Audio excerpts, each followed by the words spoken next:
Hello, humans of the world. You are now tuned into Relayshons Podcast, where me and a new co-host just like you discuss our relations with ourselves, with each other, and our experiences.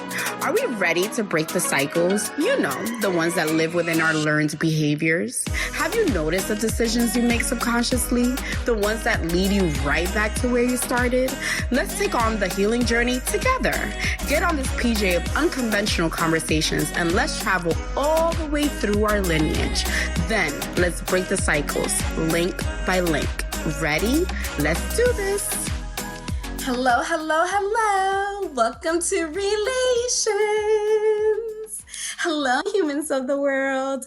How are you? We're back for another amazing episode. And of course, this time I have the best part of the show. I have my VIP guest. I'm so excited for you guys to meet her. Here is Shanti. What's up, y'all? What's up? I'm so excited to have this first episode with my co-host to be with you. I'm so grateful for this conversation. So let's get into it. How did we meet? Do you want to tell them a quick little story? Yeah, you met me when I was a munchkin. You are a close friend to my older sister, one of my older sisters, and you met me when I was very young. You guys met in high school, and I just remember being a baby at the time, and you guys were just high schoolers, and it was different. You know, my sister was in her high school age, and I was the baby. And were we annoying? Do like you look at us like the annoying like older girls that bullying you? No, absolutely not. I admired my sister. She was always just like, you know, she was just my older sister, but our bond then wasn't as close as it is now. I think it's just because, you know, I was so young at the time, so there's nothing she could really tell me because I was like a baby to her. But it's so cool now because when we talk now, we're so much alike that I'm just like, wow, that's crazy. Because we weren't, you would think that like, you would think that we grew up and we were just always chatty with each other, but we'd realize that, I don't know what happened. My mom kind of had two of the same kids or something because we're very similar people, even though we were not that close, you know, at that age. But again, it was the age gap. And yeah, I didn't look at you guys like that at all. I was just like, oh, they're older and like, you know, they're like high schoolers. I don't know. I was They're teenagers, and I just like I'm here just like waiting to understand what the hell they're talking about. No, I was not up on what was happening in the game, but you know, I looked at you guys for the style and the fashion at the time, and I definitely walked in my in Tati's shoes, I would say, in terms of like what she did. I wanted to do the same things that she did, and I even remember, like, even down to like getting her hair done. Like when she started going to the Dominican salon, I was like, okay, it's time for me to go to the Dominican salon. Like, so it was that kind of sure, yeah.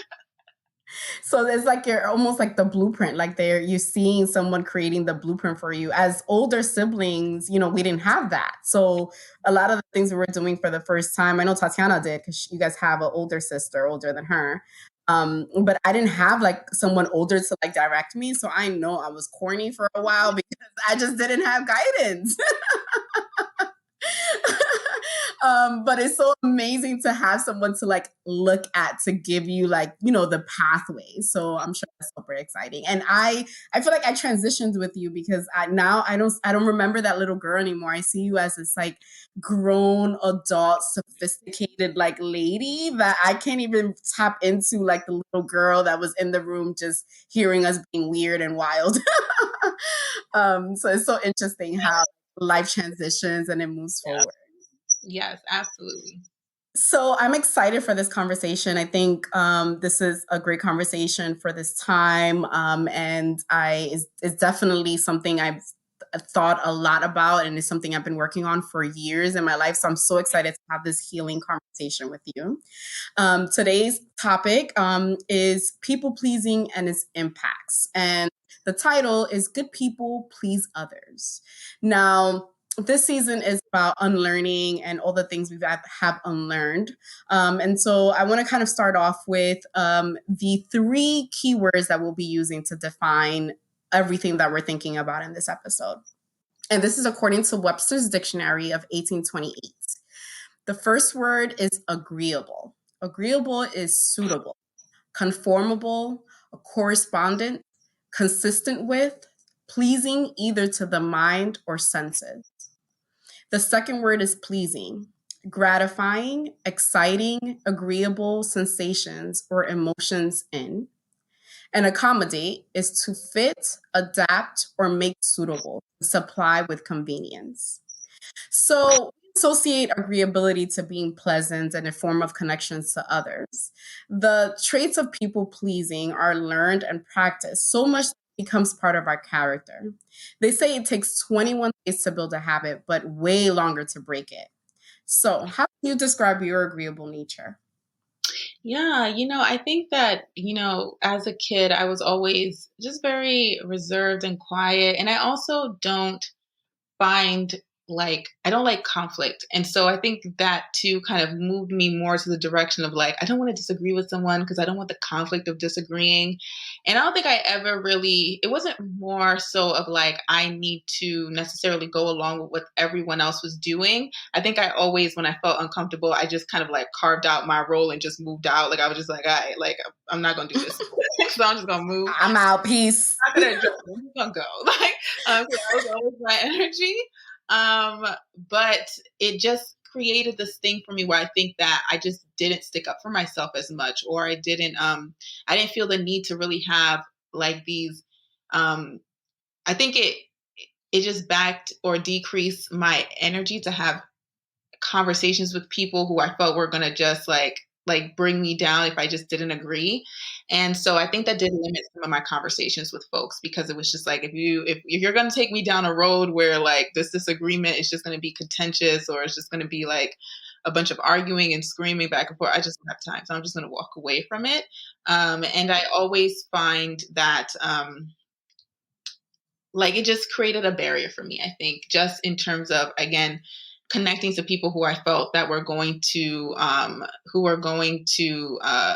disagree with me, and then bring it to a place that of tension that I didn't want. I don't like conflict in that way. So I think I just kind of went the other way. And it dissolved a lot of communication for me that I could have had. I think a lot of growing that I could have done in that age, and just listening to people who had a different opinion than I did, and dealing with conflict in a way that would help me with saying my opinions and speaking my truth more clearly.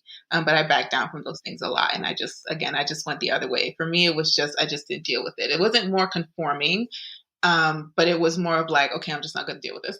So yeah, avoidance would be the opposite of that. Yeah.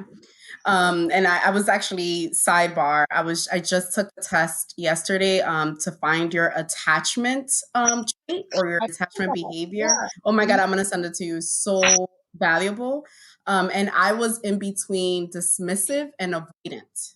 Okay.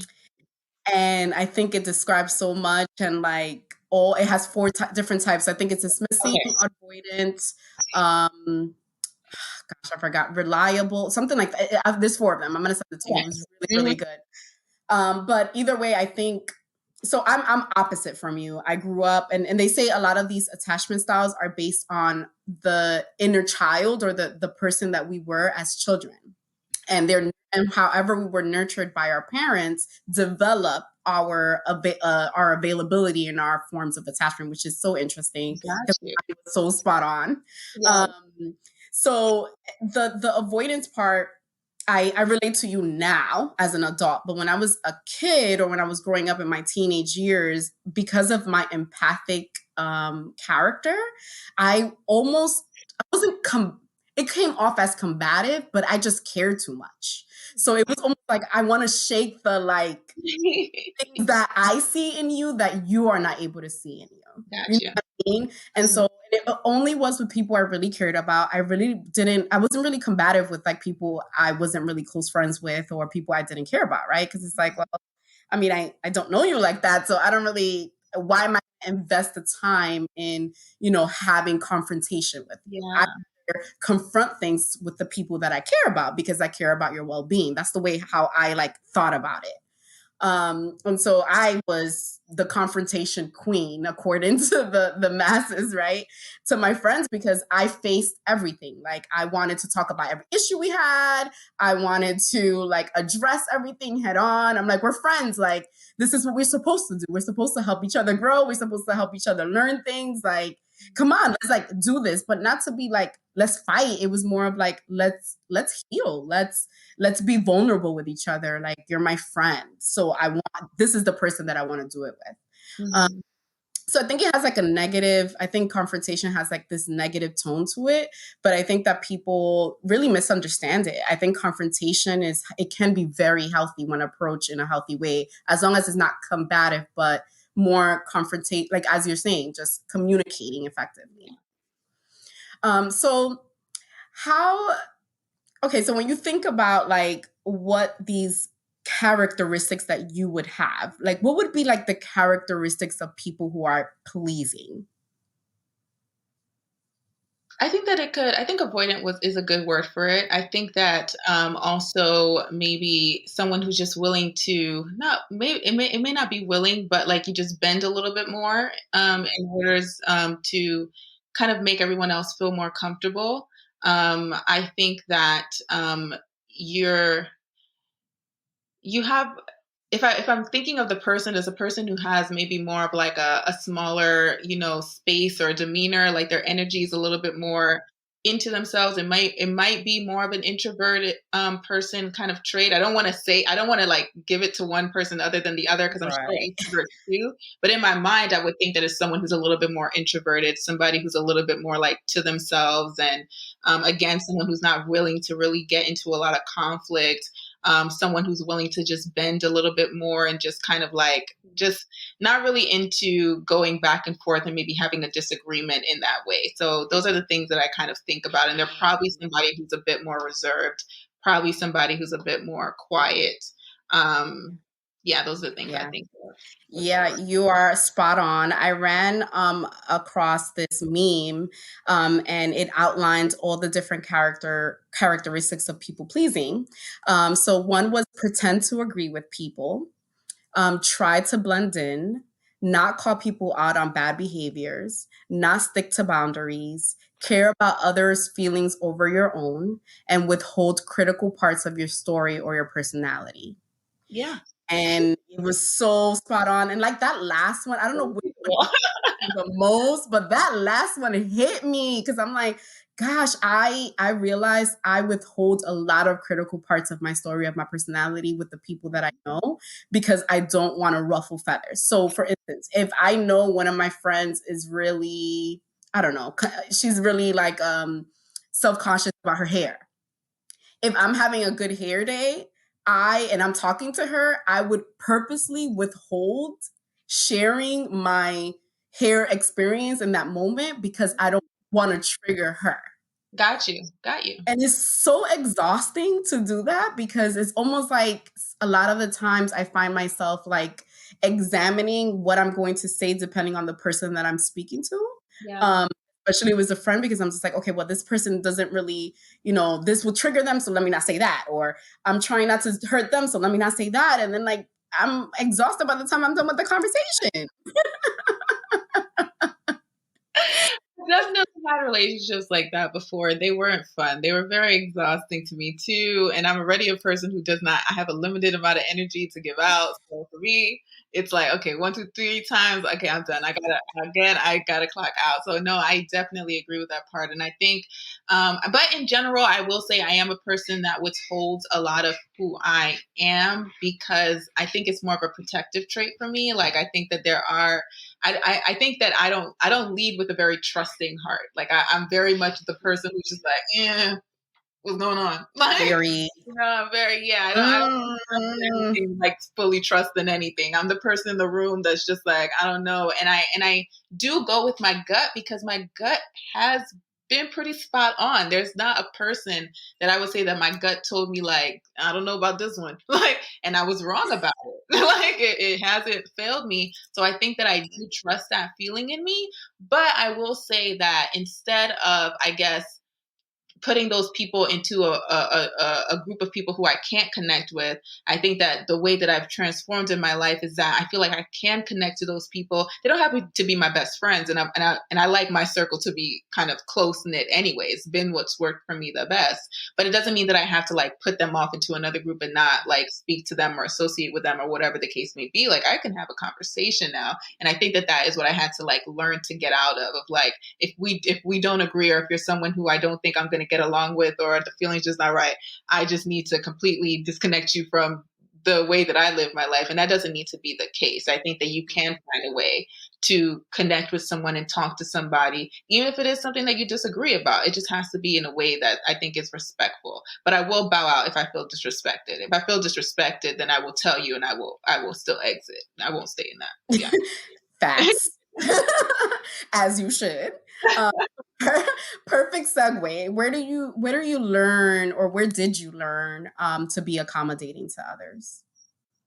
To me, I feel like it was natural for me, and I think that it may be a little, because even when I think of the parenting thing, I can't put it too much on my parents, I guess, because I feel like, with my mom and like all the kids that she had, we're all kind of different too. Like me and Tati are very similar, but like me and my youngest sister, we're not. Like she's always been like a little bit more like, she's grown into somebody who's been like more expressive. She will tell you, she will confront you. Like that's her personality, which is, we were raised the same. Like we had the same parents around us and raising us. So I don't know if I could put that too much on my parents. I think that just naturally the person that I was just someone who, again, was just very, very quiet, was just very aware of a lot of things, very observant, a very deep thinker when I was younger too. So I think that also being a deep thinker, you don't necessarily feel like you connect to a lot of people because you're just like, the conversations that I want to have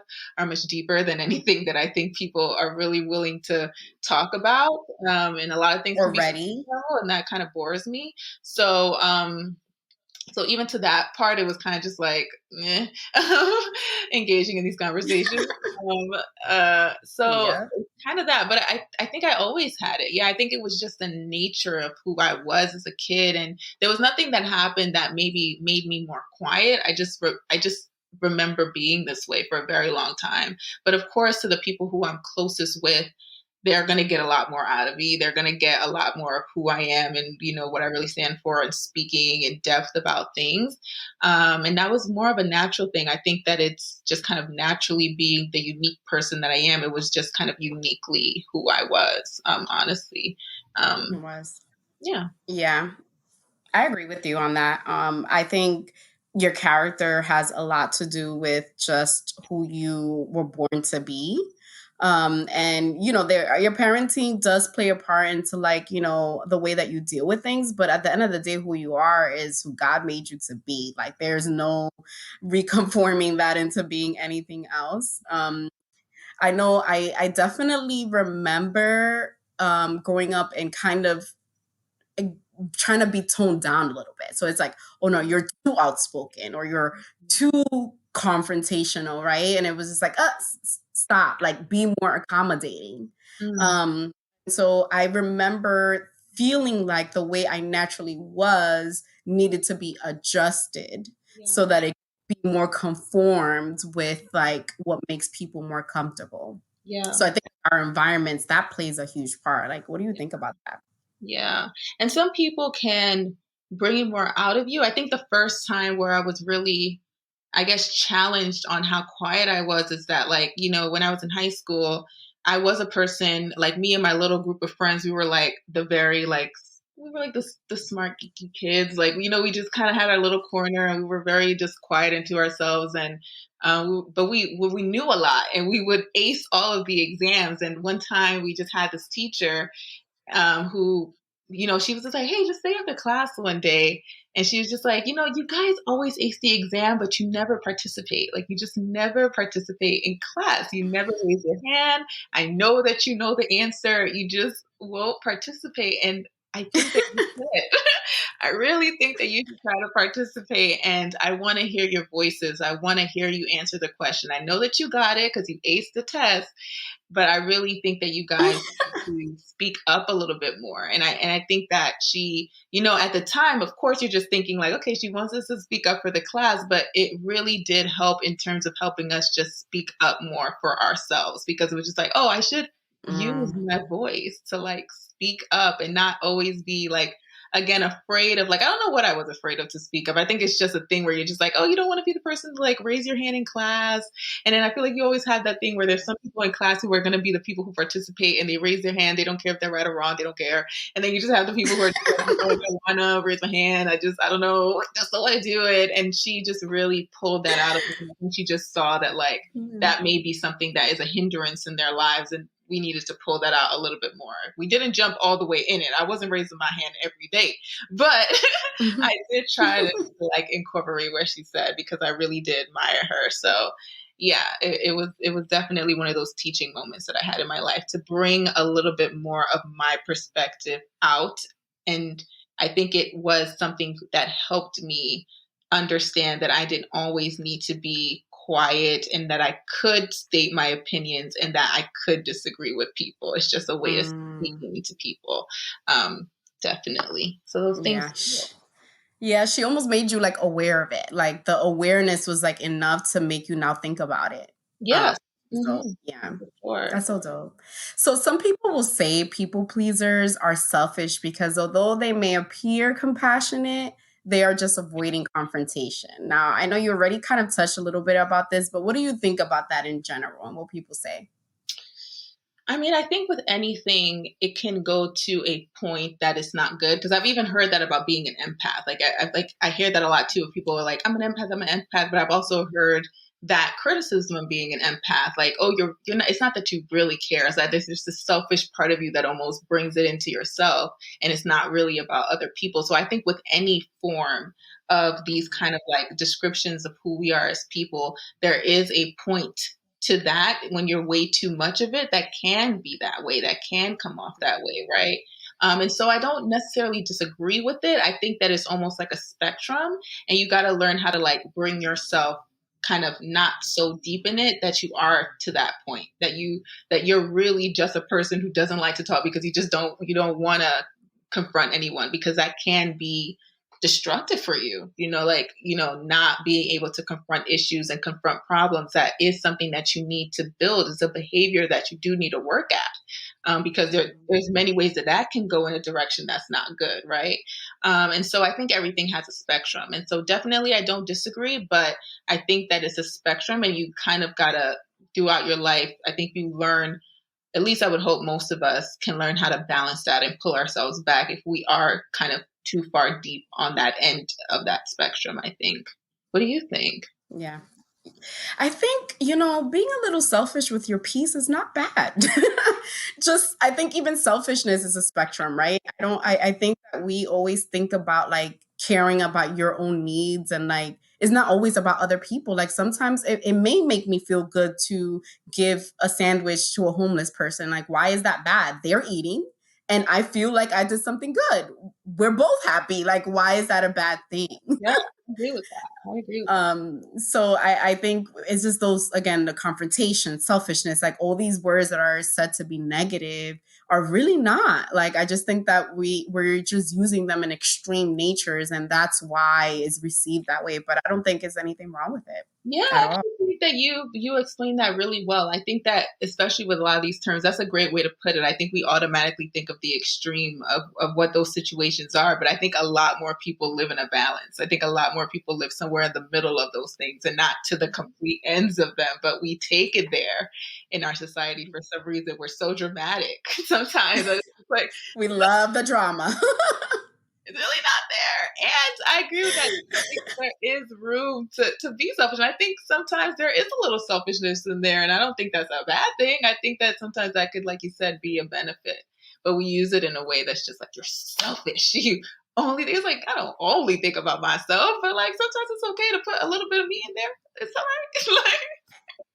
It's a lot of bit of me in there. I'm the one who has to wake up and go to sleep with me. Like, why can't I prioritize myself? Like, what's wrong with that?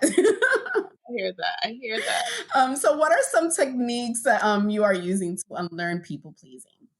Oh my God, I think I just kind of had to. And wanted to really, I think there's still a lot of who I was when I was younger are still kind of, still within me.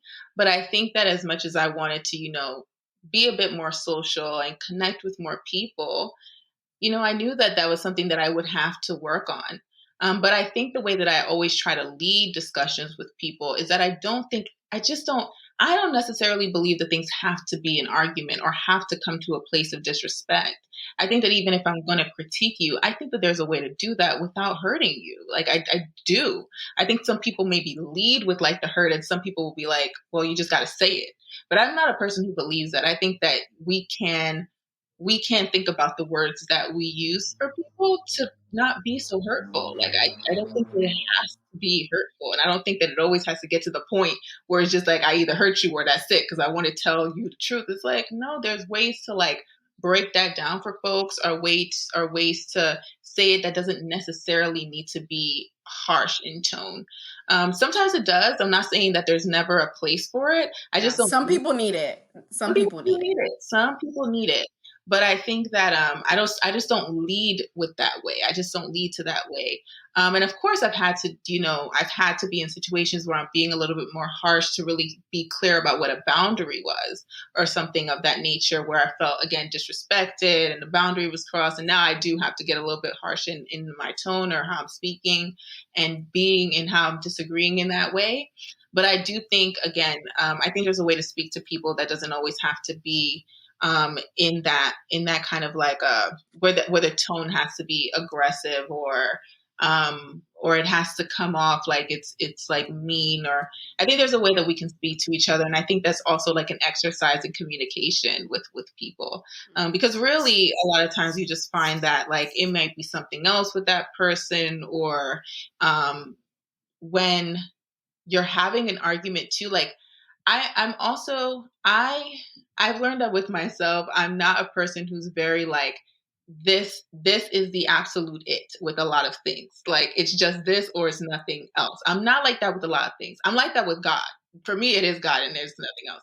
But for a lot of other issues, I'm not that way. For me, it's like there's a long list of things that we can talk about, right? So, like to throw something out there when it comes to like, and this is going to sound heavy, but when it comes to like abortion, I think for a lot of us, it's like I'm either one or the other, and we just pick one of these sides. And for me, it's just like I feel like there's information on that side of the argument, and I think there's conversation on this side of the argument, and I can meet people in a middle and be comfortable with that. Like I can do that. I think that maybe a lot of us, we want to stay firm in certain beliefs and firm in certain opinions, but I think that there's so much complexity in our society that it doesn't do us very well when we can't have these conversations with people that are a little bit more expansive to where we are today and having those conversations. And I think before we even had this episode, I told you one of the reasons why something like this has come up for me is my faith, because now that I am very much a person who believes in God, I know there's a lot of different beliefs out there. And so now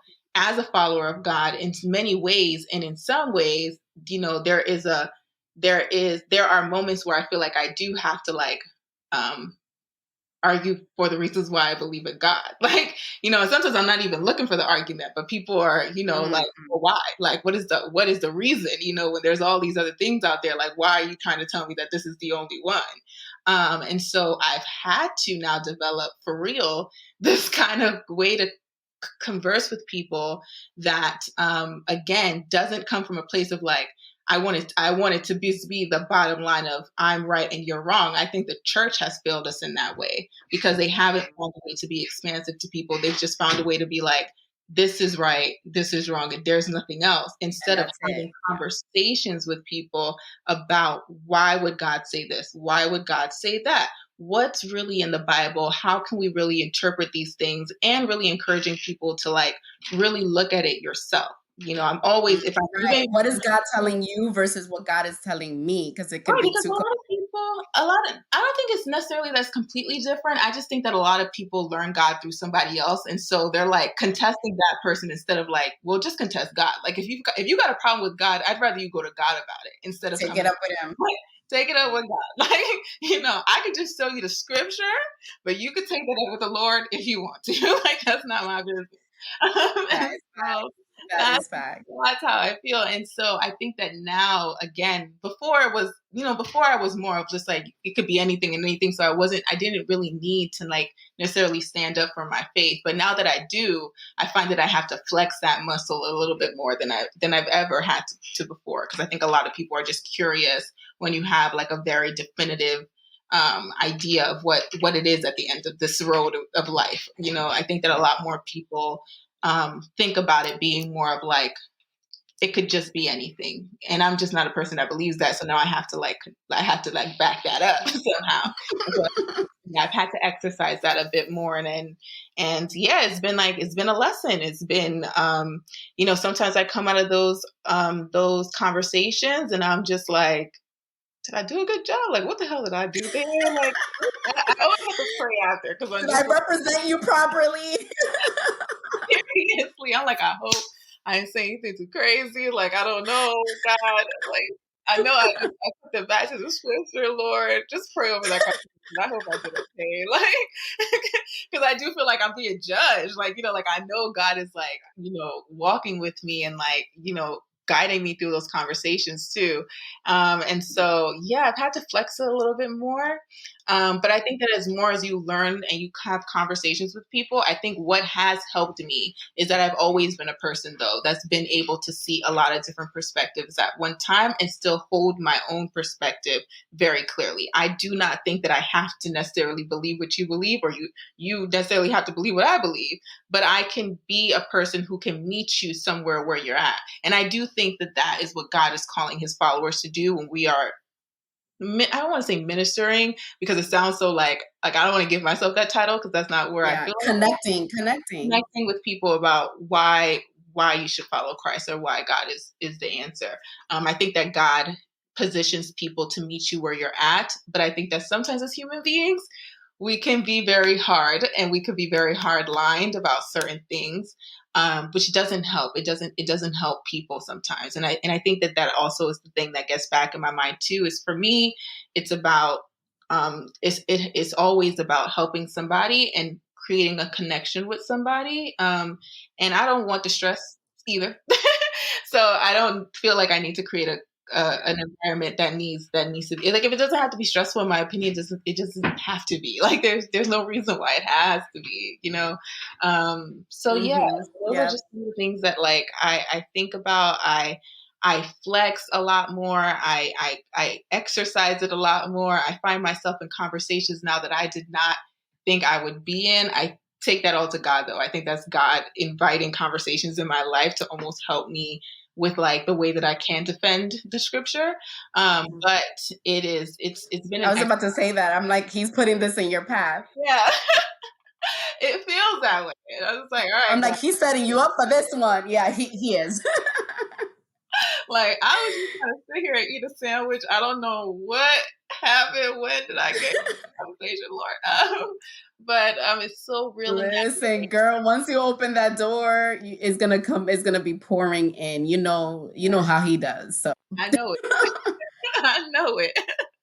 But it's been that way. And I would say that those are the traits, and that's kind of like how I've been just thinking about how to connect with people and how to not to be agreeable, but to be somebody who's respectful when I'm having conversations with people, and being open to like, there's so many different points in which you can meet somebody in their lives and so many experiences that got them to where they are and why they believe the things that they do.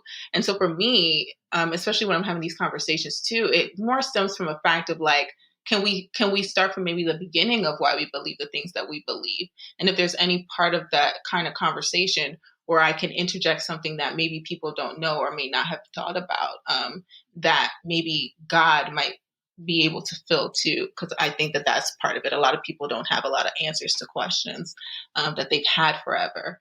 Yeah. Yeah, that's what I would say, for sure. oh, that's it, girl. Like, yeah, that's it. Like, no, girl, you just spoke to my whole spirit. You're like, oh, yep, that's it. That's all I gotta say. Like, what? That's how I am in my staff meetings too. I'm just like, yep, all right, I'm done wrapping it up. That's good. Like, that's good. Check done. Gotta go. First of all, okay, that is amazing and remarkable that you have been chosen to lead this path. And I want to congratulate you for being brave, for being courageous. I think that one thing that God reminds me all the time, I remember there was a point in my life that I was praying for people to see God in me. And I would pray for it all the time, but then every time I would be like confronted with like people who were very like combative towards me. Mm-hmm. One day I was just like, okay, God, like seriously though, I'm over here praying for them to see you and me, and I'm over here getting into fights. Like, what's up? Like, what's up? Like, what do you need me to do? And he's like, oh, remember, you asked me that you wanted people to see me and you. Well, this is what happens when people see me and you. This is what, like what our legacy, or the Bible, the stories, this is what happens. Yeah, that's what I was going to say. It was like the mind blown emoji. Like I was like I was praying. I thought I was praying for like leniency and like for people to like find peace and to find calm, all the things that I see God to be.